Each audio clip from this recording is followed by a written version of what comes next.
El espacio donde los abogados se convierten en ciudadanos y los civiles en legisladores. Encuentro donde se analizan los temas más relevantes bajo una lupa legal. Situaciones de dominio público pero poca rendición de cuentas. Bienvenidos a un programa más de Pasión. Pasión. Pasión. Pasión. Passion. Leidenschaft. Pasión. Pasión. Pasión. Por la justicia. Muy buenas tardes, amigas y amigos de Pasión por la Justicia. Conversamos con nuestro querido amigo José Rafael Mesa Moya, agricultor, líder del sector agrícola en la provincia de Cartago. Rafael, bienvenido a Pasión por la Justicia. Bueno, primero que nada, muchas gracias, don Juan Diego, porque son pocos los que realmente se acuerdan por estas fechas de los agricultores de este país. Si bien es cierto, hay más de un demagogo que se vive hablando de la situación de nuestro sector, pero no pasan de las palabras. Desgraciadamente, el sector nuestro ha sido abandonado no de ahora, desde hace años, desde que empezaron a manifestarse aquí los PL 480. ¿Qué era eso de los PL 480 para que les refresquemos la memoria a todas nuestras amigas y nuestros amigos que nos escuchan? Bueno, eso al final de cuentas era un poco de migajas y limosnas que nos ofrecían y algunas mentiras a cambio de que precisamente nos desmantelaran las instituciones del sector agrícola, como es el Ministerio de Agricultura y Ganadería, el CNP, el mismo IDA en aquel entonces. O sea que se nos engañó diciéndonos de una serie de cosas y que lo que teníamos que era ser más competitivos. Después de que se supera la cuestión de esto de los PL 480, nos recetan con los tratados de libre comercio, que son los que todavía nos han venido a arruinar más al sector agrícola de este país. ¿Qué se está viviendo en este momento en el sector agrícola? Y yo lo enfocaría más en el sector de las pequeñas empresas agroexportadoras. Vea, en el sector de las pequeñas empresas agroexportadoras están precisamente en una situación muy crítica. Hay un sector exportador, el que está muy bien económicamente y al que mejor le han caído los tratados de libre comercio y los que abogan precisamente por la cuestión esta del Tratado del Pacífico. Pero realmente las pequeñas empresas exportadoras de este país están en una situación difícil porque precisamente no se puede accesar a créditos. Si bien es cierto, en el mismo cuento con los tratados de libre comercio, recuerdo el de la Unión Europea y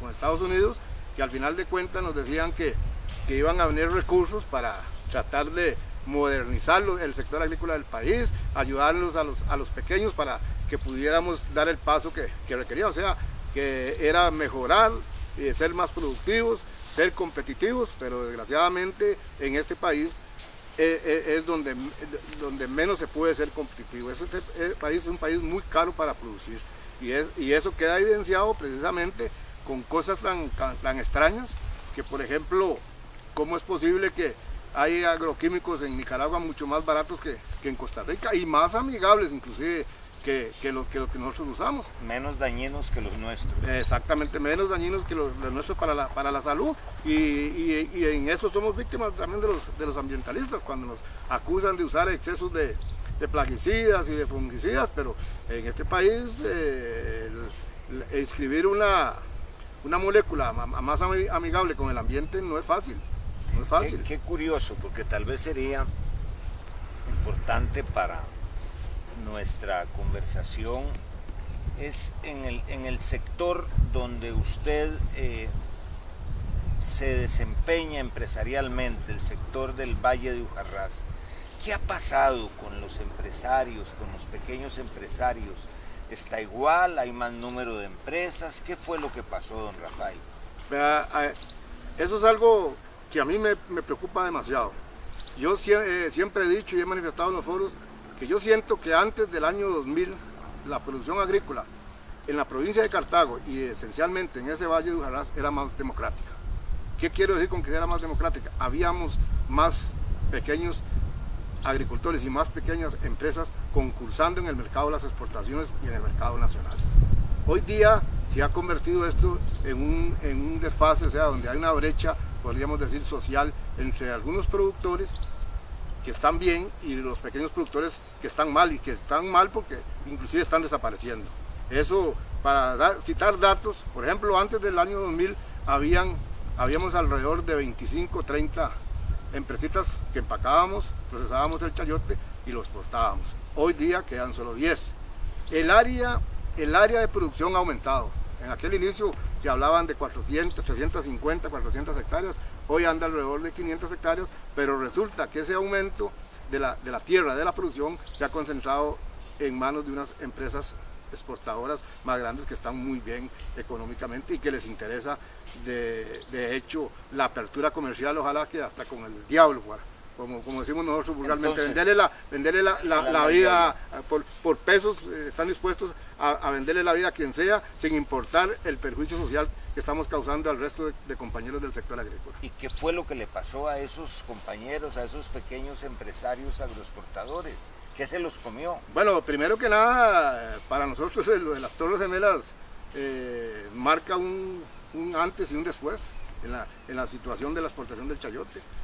Antes de eso se exportaba tranquilamente, se cumplía con los requisitos que no eran tan estrictos como lo son hoy día. Eso hizo que algunos compañeros, algunos pequeños productores no pudieran adaptarse a esas nuevas disposiciones y han sido desplazados. Desgraciadamente, como repito, cuando se daban los tratados se nos dijo que el Estado se comprometía a ayudarnos, a prepararnos para enfrentar la competencia, y cosa que realmente no se ha hecho. Poco les ha importado, porque al final de cuentas las políticas neoliberales de los gobiernos, de los últimos gobiernos, han hecho que precisamente esa brecha social se dé en el campo, y de ahí que los anillos de miseria, y de ahí que los índices de delincuencia cada día aumenten más, porque precisamente el desplazamiento de las familias del campo se ha dado.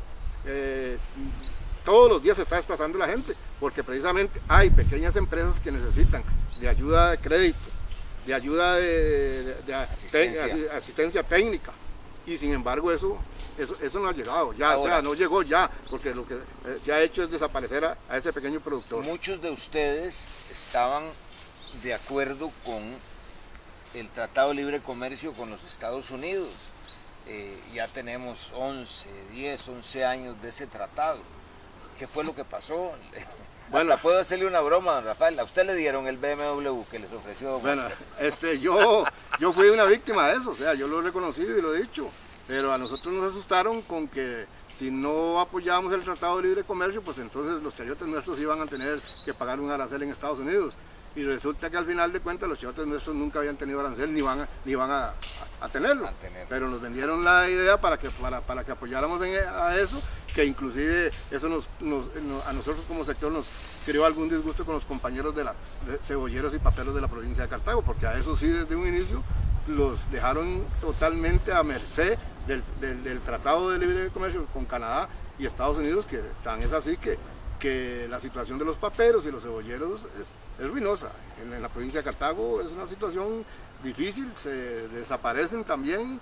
Como repito, hay algunos mejor porque se dedica, además de ser productores, a la misma vez son comercializadores, pero un productor que se dedique nada más que a producir cebollas y papas y que no las comercialice, ese está sucumbe. Exactamente, y el otro gran problema es precisamente la cadena agrocomercial, que el intermediario... ¿Cómo funciona eso? Porque, bueno, vemos, digamos que dos puntos de venta que me llaman mucho la atención: las grandes cadenas de supermercados, que son ya internacionales, y las ferias del agricultor, y pareciera que hay detrás de todo eso mucha tela que cortar. Claro que sí, porque precisamente al pequeño agricultor el único mercado que le quedó fue la feria del agricultor, ahí abandonado a la intemperie, expuesto al sol y a la lluvia. Y está el otro que accesa precisamente a estas cadenas como los Walmart, y los A&M, los PM, y, en fin, toda esta gente que precisamente se convierten en ciertos periodos de la cadena comercial en enemigos del propio productor nacional. ¿Por qué? porque cuando un producto aquí se escasea y empieza a valer, porque es el momento en el que el agricultor nuestro se puede defender, es muy fácil, venimos e importamos cebollas, papas, tomates o chiles de otro país de Centroamérica, que lo pueden traer mucho más barato porque los costos de producción en Guatemala, en Nicaragua, que son los países que producen, porque no vamos a decir que El Salvador y Honduras produzcan mucho, porque realmente la situación social de esos otros dos países centroamericanos es muy... Pero sí Guatemala, Nicaragua aún Panamá tiene... los productos nuestros de ticos tienen ciertas restricciones para ingresar a Panamá, porque precisamente en eso sí los panameños han sido conscientes de defender el poquito de agricultura que tienen ahí en la parte de donde le llamamos Chiriquí y todo ese, que producen algo de hortalizas y verduras. Pero en el caso nuestro, ¿no? a nosotros como a la agricultura nuestra nadie la ha defendido. O sea, siempre más bien la han usado para negociar otras cosas. Yo recuerdo que papá se puso una vez muy bravo hace mucho tiempo, en paz descanse, porque yo creo que un señor Lizano decir que ¿para qué vamos a pagar tan cara la leche aquí si la podíamos traer de Nueva Zelanda, que costaba la tercera o cuarta parte? Y por ahí hay mucha gente de estos tales neoliberales y Chicago Boys y todos esos que dicen, pero si la leche en Nueva Zelanda vale la mitad de aquí, ¿para qué nosotros estamos produciéndola en Costa Rica? Inclusive dicen que todo esto es porque el productor, el agricultor, el lechero es ineficiente. Eso es una mentira, es tan mentira, y eso que usted dice de su papá, nosotros lo vivimos creo que con este señor Bolaños que estaba ahí en el Banco Central. Rodrigo Bolaños, que fuimos nosotros precisamente a hablarle de endurecimiento del colón y lo débil del dólar, sin saber uno de economía, porque ingenuamente fuimos y él se paró y dijo, no, yo lo siento, yo sé que con esta situación, con esta política económica monetaria, habrán sectores que tienen que desaparecer, porque no son lo suficientemente competidores. Así es que se párese, dé media vuelta y jálese para la finca, porque precisamente esa fue la solución. Busquen a ver qué se ponen a hacer. Si no pueden competir con sus chayotes, busquen a ver qué se ponen a hacer. Ahora, ¿qué es lo que sucede? Y es que hasta en el boxeo hay reglas de la competencia, porque un peso completo no va a pelear con un peso pluma. ¿Cómo vamos a pelear nosotros con los productores de maíz gringos que tienen subsidios y cuanta cosa y tecnología con el maíz nuestro? No, estamos de acuerdo, eso no es que uno no lo quiera mencionar, porque ya eso, francamente, estamos tan convencidos de que a nosotros nos quieren, nos dicen sean competitivos, y en otras economías más grandes de países desarrollados, ahí sí hasta los subvencionan. Y aquí el otro gran problema aquí también, vea usted ahorita, no hace mucho, con toda la desfachatez, la viceministra de Agricultura dice que no, que la soda de fitosanitario no valía 1 millón, que valían 2 millones de dólares, que porque ellos, por ser austeros, hicieron nada más una de 2 millones de dólares. Y mientras que hay sectores eso me llamó a mí terriblemente porque yo no creo que hayan muchos restaurantes privados del país que tengan ese lujo, esa tecnología y esa inversión. Y sin embargo, y yo no sé, don Rafael, usted que vive en el sector, ¿cómo están las oficinas del Ministerio de Agricultura aquí en el cantón, en la provincia? Supongo que todas tienen equipo, hay vehículos, los ingenieros están prestos a colaborar con los agricultores o no. No, la cuestión de la extensión agrícola en este país se perdió. Es más, eso es ridículo. O sea, yo digo que los funcionarios que están en extensión agrícola son los funcionarios más viejos del MAC, los que están esperando cumplir los 2 o 3 años que les falta para pensionarse. Y vea que no tienen ni edificio. Por ejemplo, en el caso concreto de Paraíso, ahí alquilan una casa y lo que tienen son 3 empleados, una ingeniera, un chofer y un misceláneo. Y de vez en cuando tienen un carro. Entonces uno dice, ¿para qué tienen chofer si no tienen carro? Pero, así esos son los gastos que tiene este país, y la extensión es pésima. Y lo único que hacen, pero medio sirven, es cuando precisamente se vienen los huracanes y que todos los sacan a hacer a que vayan a avalúes de qué fueron las pérdidas, pero tampoco, al final de cuentas resultados van, resultados vienen, y allá al año o a los 2 años aparecen regalándole al pequeño agricultor un quintal de abono o una bolsa de algún fungicida. Esa es la solución. Y entonces mantener una estructura como del que ya casi ni queda, como son las oficinas de extensión agrícola, eso le da a uno la espina de que es lo último que le falta, nada más, de terminar de desmantelar al MAC. Véalo, por ejemplo, en la cadena agrocomercial. Yo siempre he insistido, ¿cómo es posible que el CNP esté en las condiciones que está? Vamos a hablar dentro de un segundo de este tema del CNP. Leidenschaft für Gerechtigkeit. Pasión por la justicia. Pasión por la justicia. Se incorpora a nuestra conversación nuestro buen, querido amigo también, agricultor, ganadero, lechero, profesor de contabilidad de costos de la Universidad de Costa Rica, don Rodrigo Gómez Solano. Sea usted bienvenido, don Rodrigo. Estamos conversando con don José Rafael Mesa acerca del desmantelamiento del CNP. Vamos a ver qué es lo que nos va a exponer don José Rafael y después le paso a usted la palabra. Bueno, creo que todos los costarricenses sabemos por qué se creó el CNP. Precisamente era para mantener equilibrio de precios en aquel tiempo, los famosos estancos y todo este tipo de cosas.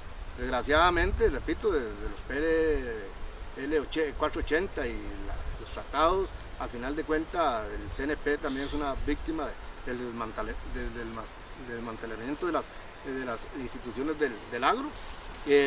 Yo abogo porque hay que defenderlo en este momento, porque precisamente hay una situación ahí muy interesante, que es que los políticos no han querido precisamente ayudar a los pequeños productores, porque para nadie es un secreto que en el país, por ejemplo, las compras que hace el Estado son compras millonarias, un montón de millones de colones que si precisamente esas compras las hiciéramos a las organizaciones de pequeños agricultores, les daríamos un segundo aire para ver que si podrían seguir mantenerse. Estamos hablando mantenerse. de qué instituciones compran la producción agrícola, son los principales compradores de la producción agrícola. Bueno, para empezar, la Caja Costarricense del Seguro Social con todo lo que son los hospitales, el Ministerio de Justicia con todo lo que son las cárceles, el Ministerio de Educación con todo lo que son los comedores escolares, y ahí los Ensinay.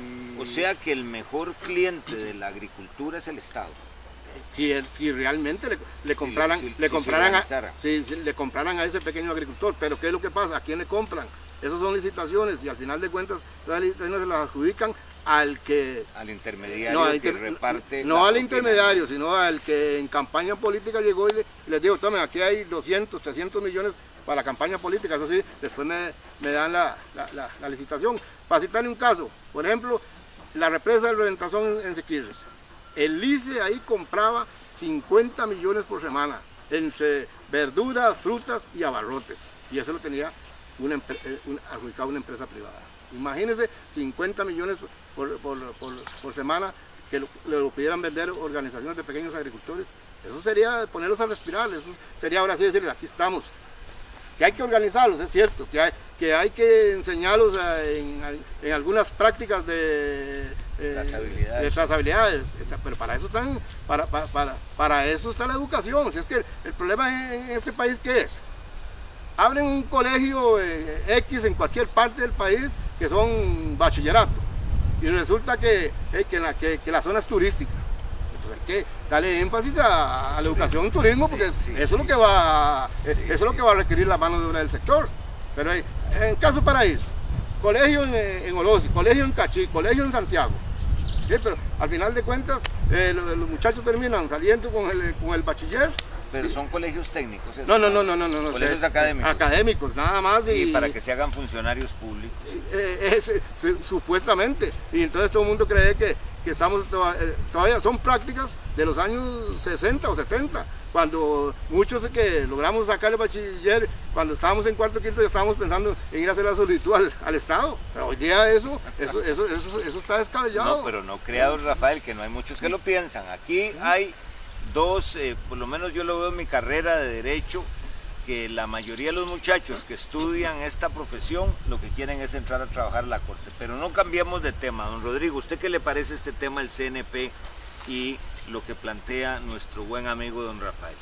Es muy cierto lo que menciona don Rafael de la situación del CNP y él menciona muy bien el negocio que tienen el programa del PAI y el enfoque que realmente se le da y cómo realmente tal vez puede ser a través de los centros agrícolas que se puedan organizar estos grupos de agricultores para hacer negociaciones directamente con el CNP a través del PAI.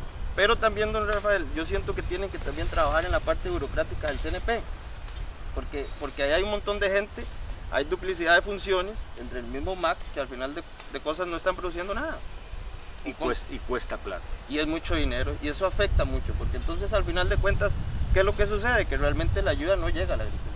Bueno, se quedan en oficinas. Pues está viendo, Rodrigo, podríamos inclusive hasta no desaparecerlo, pero que sí mantenga ahí una cuestión de directriz, pero que precisamente a la par de eso, porque a donde en la ley que creó el CNP está establecido que el CNP, la ley lo obliga a comprarle a las organizaciones de pequeños agricultores. Eso nadie lo tiene por qué discutir en aquí. Que los agricultores y que nadie haya querido hacer valer eso, precisamente son de las cosas que yo a veces le digo al agricultor, hay que organizarse porque precisamente tenemos que hacer valer eso. A mí es que el Estado es muy lento para pagar, no hay ningún problema. Pero los supermercados son rápidos para pagar. Déjeme terminar, porque yo la idea la tengo. Yo tengo la idea y la solución. Yo he dicho, ¿cómo es posible? Y más ahora, aquel sinvergüenza de Juan Carlos Bolaños, ese montón de sinvergüenzas que se robaron ese montón de plata de este país, les dieron cualquier cantidad de millones de dólares. Y rápido. Y rapidito. Y nosotros, yo siempre he dicho, ¿por qué? ¿Por qué el Estado? ¿Por qué yo tengo que ir a cobrar al Estado? Que se haga un fideicomiso. Si hay 57 diputados en la Asamblea que puedan hacer una ley y reformar y que se le diga al Banco Popular, que sea el Banco Popular, a través, yo voy y le entrego mis hortalizas al hospital de Cartago, el nutricionista o el proveedor me lo recibe, me firma esa factura, yo voy y se la cobro al Banco Popular, claro, y que el Banco Popular le cobre al Estado, al final de cuentas, o el Banco Nacional, que son bancos de nosotros los costarricenses. Pero no, nadie. Es que primero está el cementazo, Jamber, Holcim, el hotel de Herradura. Entonces, ahí donde yo no sé qué están esperando. Yo a veces creo que, tal vez ya nosotros no lo vayamos a ver, pero si uno empieza a ver a principios de siglo, históricamente es donde la humanidad ha marcado y este país de una otra manera ha marcado cambios. Y creo que los cambios vienen. Por la situación que estamos viviendo, como repito, ya tal vez nosotros no la vayamos a ver, pero nuestros hijos y nuestros nietos tendrán que ir preparándose porque la situación está muy en una reunión con la Unión de Productores de Pérez Celedón y me pareció un grupo súper organizado con todos sus problemas, desde los problemas de los pejibayeros hasta los problemas de los ganaderos, del resto de los agricultores, y funciona y discuten y buscan ayudas. Ese tipo de organizaciones están funcionando en el resto del país, don Rodrigo. Pues sí he visto y conozco de modelos, por ejemplo acá en Cartago, el modelo del Centro Agrícola de Cervantes, ¿verdad? Tienen unas instalaciones muy buenas, adecuadas, cumplen con buenas prácticas de manejo para los productos, inclusive ya venden a distintos cárceles, hospitales del país.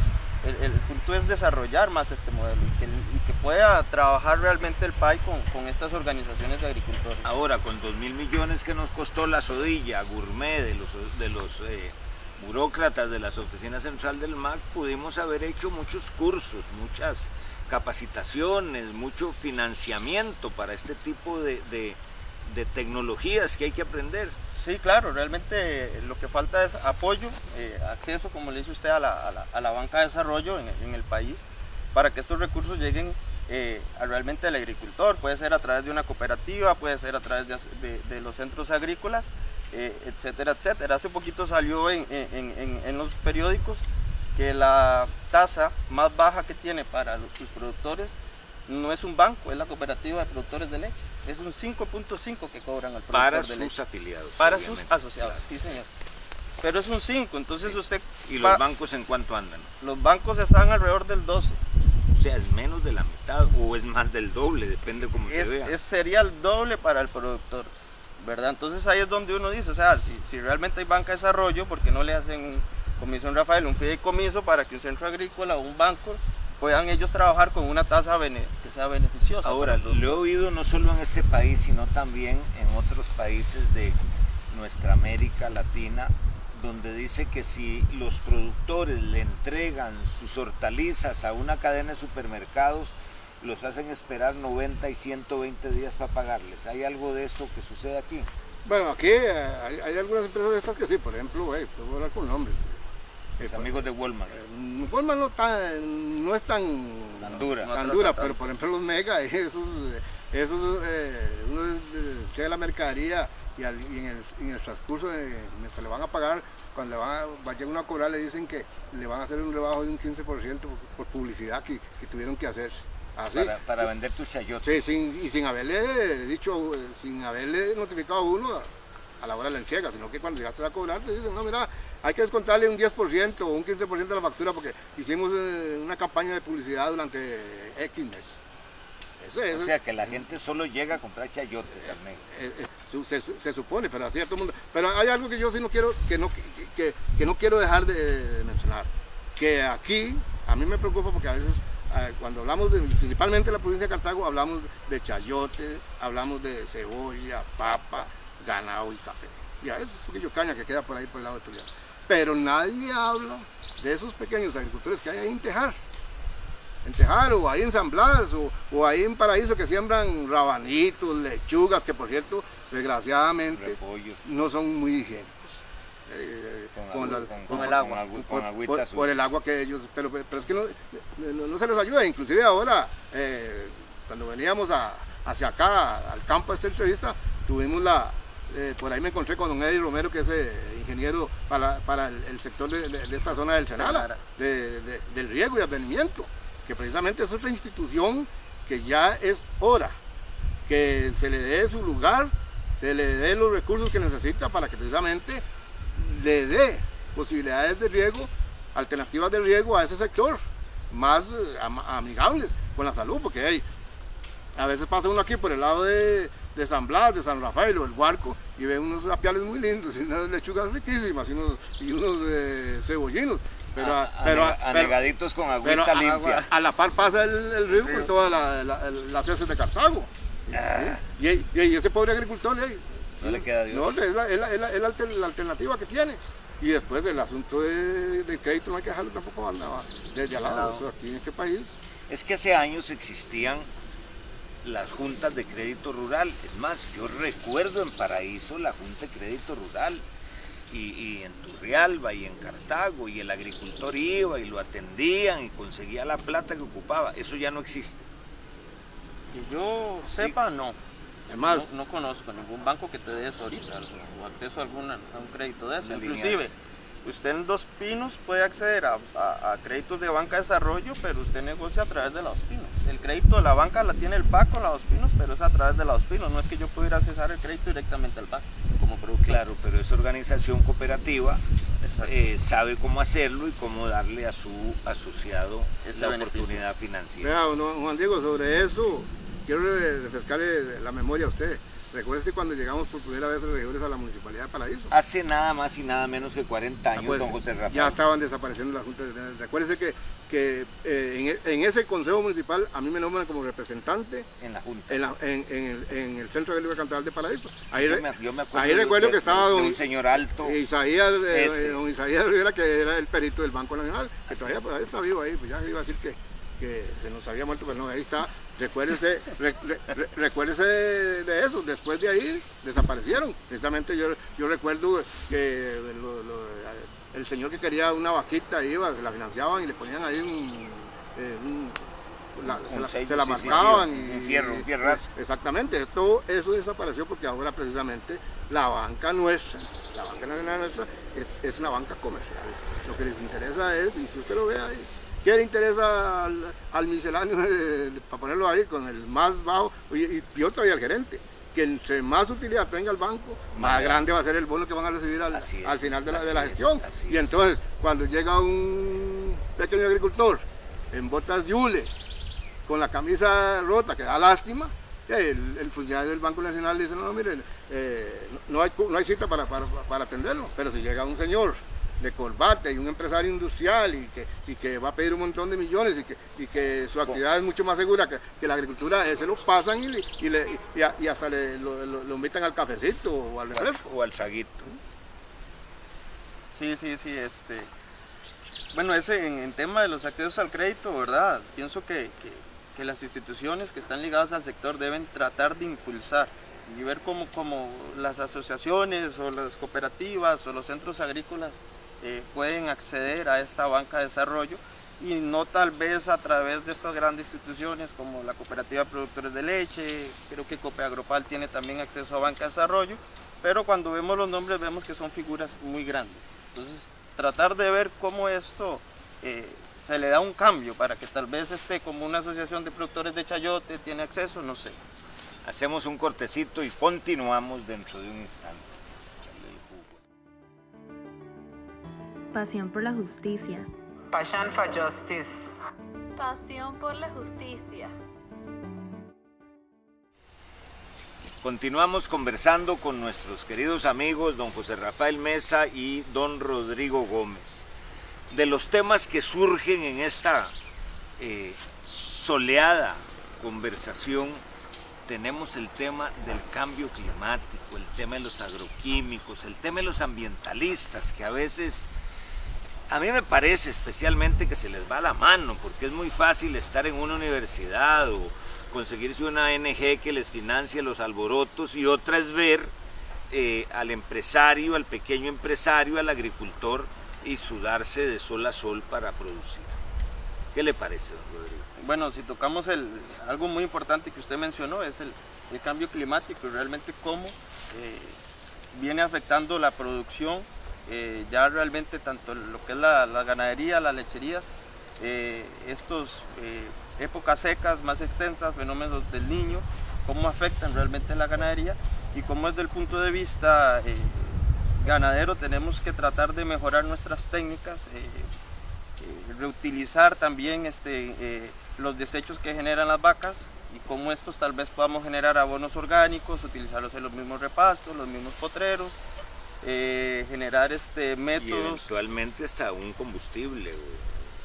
Se puede generar biogás, lógicamente, nada más que el biogás, si necesitamos, tiene que ser ya producciones grandes, por la cantidad de boñiga o excretas que se necesitan para poder generar gas, pero todo eso vamos hacia un cambio climático, hacia utilizar tecnologías amigables, cómo evitamos realmente en una lechería que todas las excretas, en vez de ir a un río, nosotros pues darle un manejo, aplicarlo a los mismos potreros, generar abonos orgánicos, las técnicas de la lombricultura, el biogás, los efluentes que se generan, cómo los aplicamos al potrero, tratar de depender un poco menos de los fertilizantes químicos, y ver cómo se le da el manejo a la ganadería. Ahora, pero todo esto que me suena muy interesante y crucial, ¿por qué el Ministerio de Agricultura no lo promueve y no lo enseña? No tiene cómo hacer. Realmente ese enfoque le corresponde a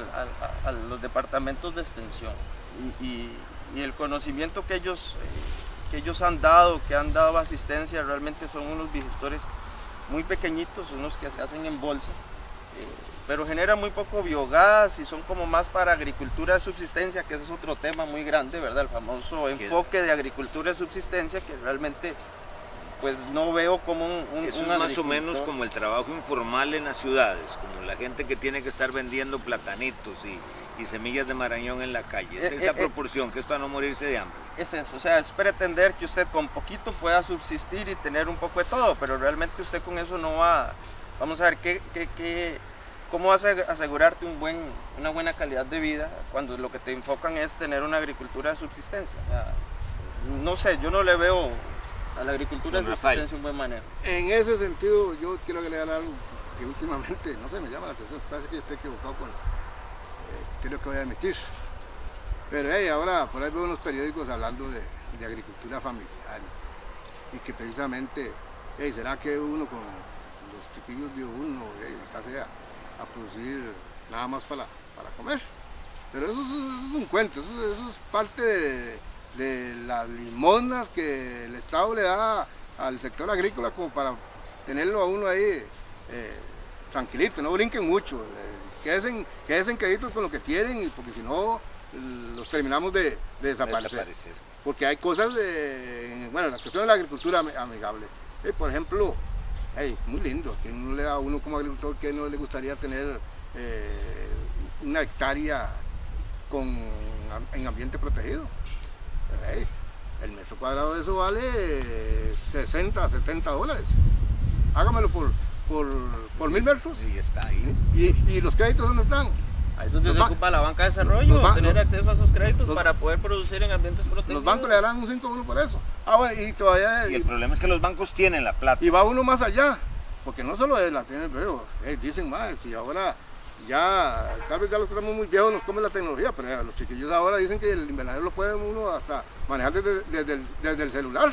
No hay ni que estar para la cuestión de... bueno, y ese es el otro tema que voy, que sabemos que el agua será el futuro de la humanidad, será el petróleo dentro de 20 años o 25 años, y que eso precisamente irán a haber guerras y todo. Entonces hay que pensar, este es un país que tiene muchas aguas, pero hay que empezar a educar a este país para que en ese futuro tengamos, y ojalá hayamos conservado esas fuentes, para ahora sí hacer valer lo que eso vale, y enseñar a nuestros agricultores a hacer un buen uso de agua. Pero vea, por ejemplo, en el sector nuestro, hay un Juarras, ni el MAC, el único que tiene estación meteorológica es el ICE, y cuando uno le pide la información al ICE para ver cuánto ha precipitado, qué va a precipitar, le dicen, no, hágalo por escrito y le cuesta 20 dólares, y dentro de 15 días le damos la información.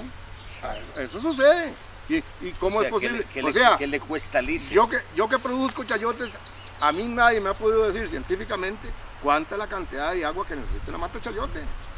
Ahí yo le he hecho la tontera mía, si tengo bastante agua, hasta que sacudo las matillas cuando hay, y cuando hay poca agua, las pobrecillas quedan todas malladas porque le falta agua. Realmente el problema del chayote es que hay poco estudio en chayote. Exactamente. Realmente es una planta que es prácticamente originaria para eso, pero hay muy poco estudio. ¿Qué han resuelto del problema del blanqueo en el chayote? De acuerdo, pero el asunto que se da, ¿cuál es?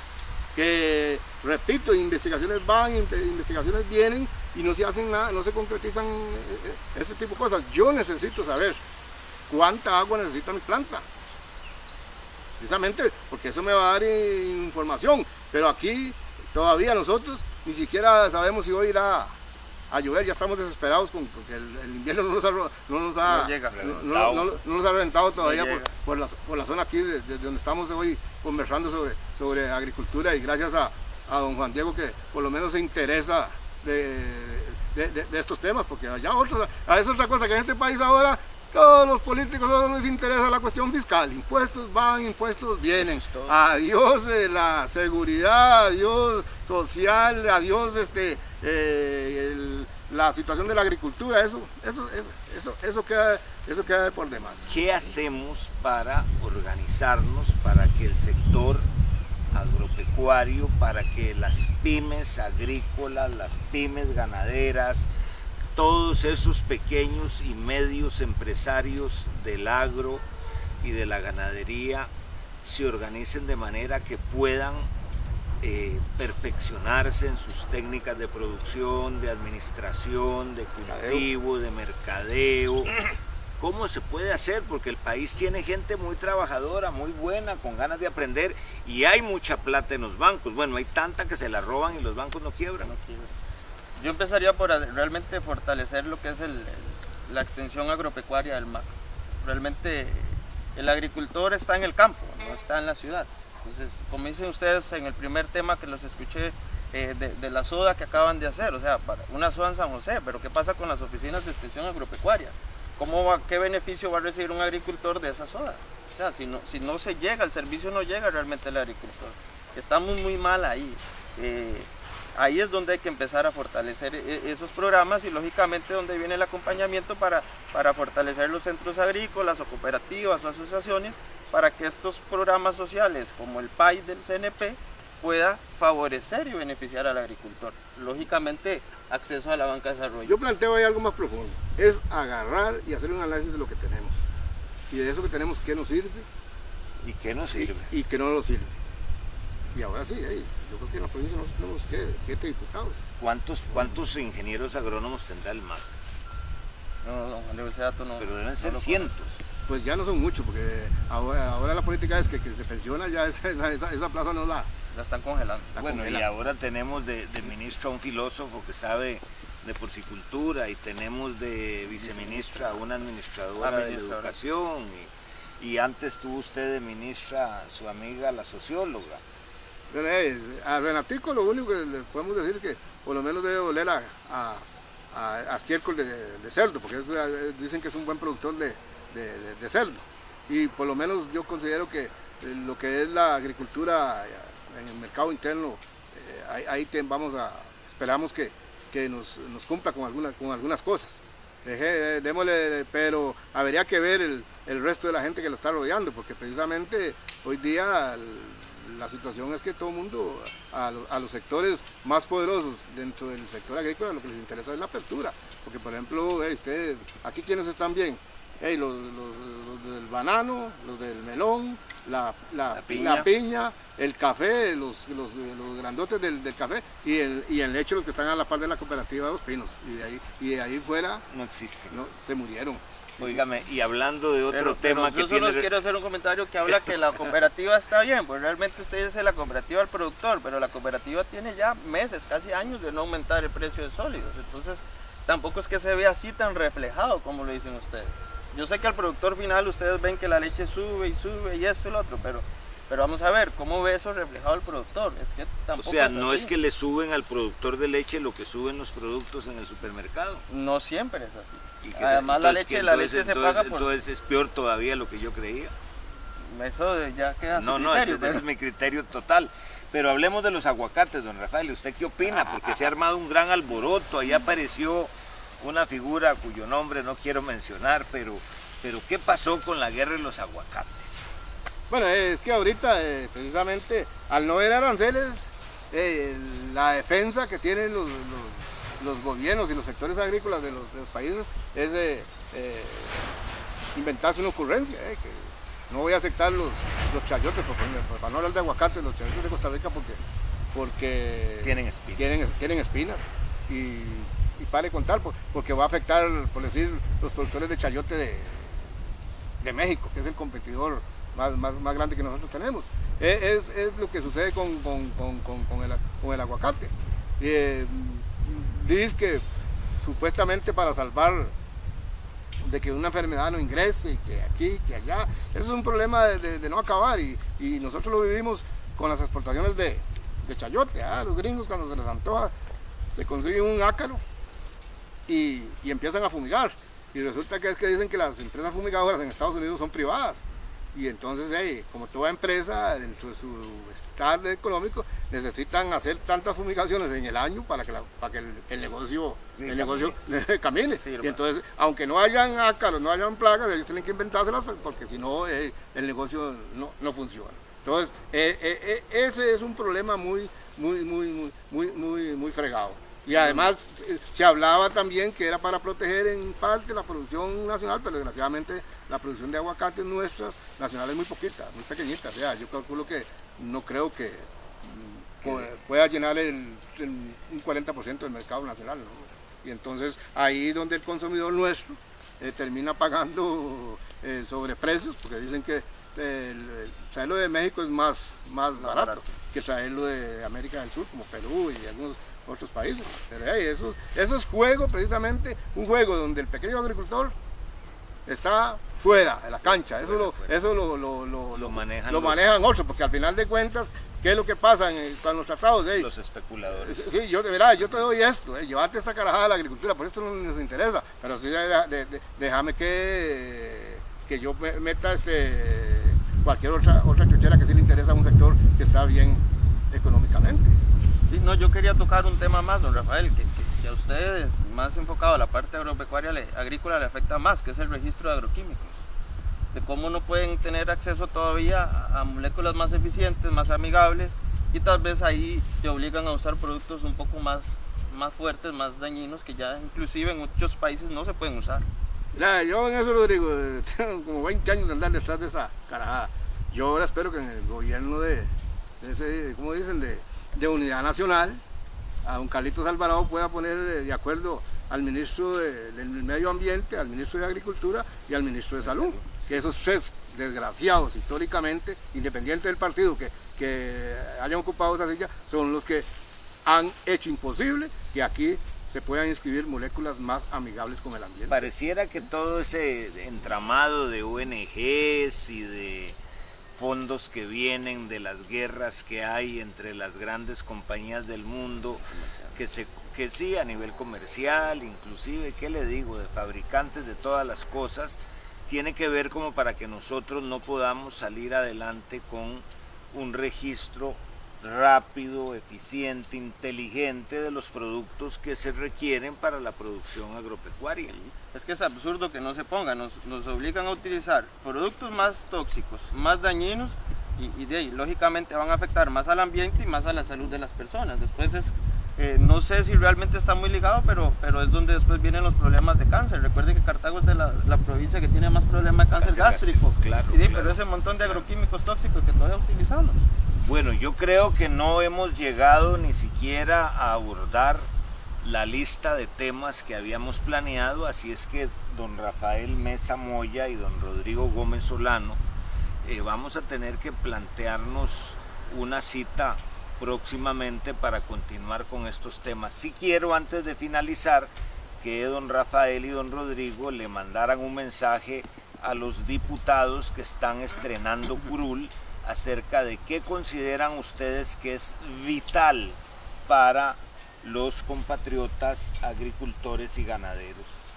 Bueno, yo creo que lo primero es que en la agenda nacional de este país sobresalga la agricultura. Es que aquí no podemos señalar un tema, son un montón de temas. Usted hablaba de los ambientalistas, y yo digo que los ambientalistas son un montón de chancletudos que están ahí en las universidades, que ya esos viven ahí, esos viven, comen y se manifiestan, porque precisamente se les hizo los colegios de las universidades su modo vivendi y cómo pasar el rato de su vida. Usted bien lo decía, son gente que ni siquiera nunca han quizás ni visitado a un agricultor para preguntarle cuáles son sus problemas y cuáles son sus dificultades.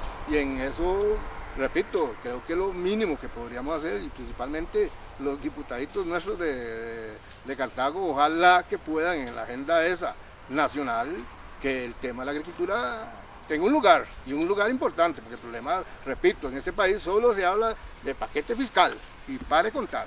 Y las noticias solo asesinatos, pone uno el canal, la televisión a las 6 de la tarde, por la tarde, y todavía a las 9 de la noche están hablando de muertos y homicidios y toda esa cuestión. Saliendo sangre y cabezas y pedazos de ser humano, don Rodrigo.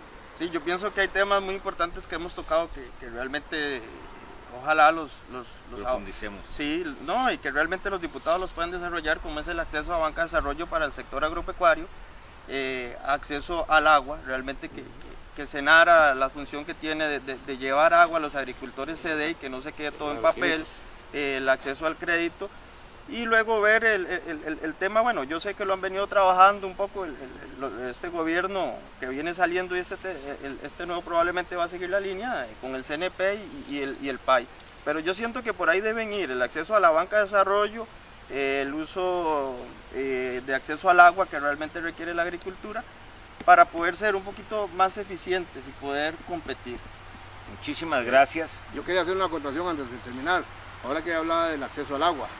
Imagínense que nosotros tenemos una sociedad de usuarios ahí, en esta zona de Cervantes y Paraíso, y resulta que el canon que nosotros pagamos al Estado es un canon de 500.000 pesos por mes, y nos cobran el agua como si nosotros produciéramos electricidad, lo mismo que nos cobran igual que Jacé y nos cobran igual que el ICE. Entonces, y más de un político se ventea la boca diciendo que ahora sí vamos a defender a la agricultura, que ahora sí vamos a hacer por el agricultor, pero para citarle y terminar, citando eso para que se vea lo ingrato que es que somos con el agricultor. Yo sí quiero hacer un llamado a todos nuestros compatriotas agricultores, ganaderos, hombres y mujeres del campo, que no nos quedemos callados, que no aflojemos, organicémonos, movilicémonos, estemos en contacto y vamos hacia una forma diferente de defender nuestros derechos. Agradecer una vez más a don Rodrigo Gómez y a don Rafael Mesa y a todos ustedes que nos escuchan, y bueno, debemos también subrayar que este programa se ha hecho en el campo, exactamente en Dulce Nombre de Cartago. Muchísimas gracias. Pasión. Passion. Pasión. Pasión. Leidenschaft. Pasión. Pasión Por la justicia.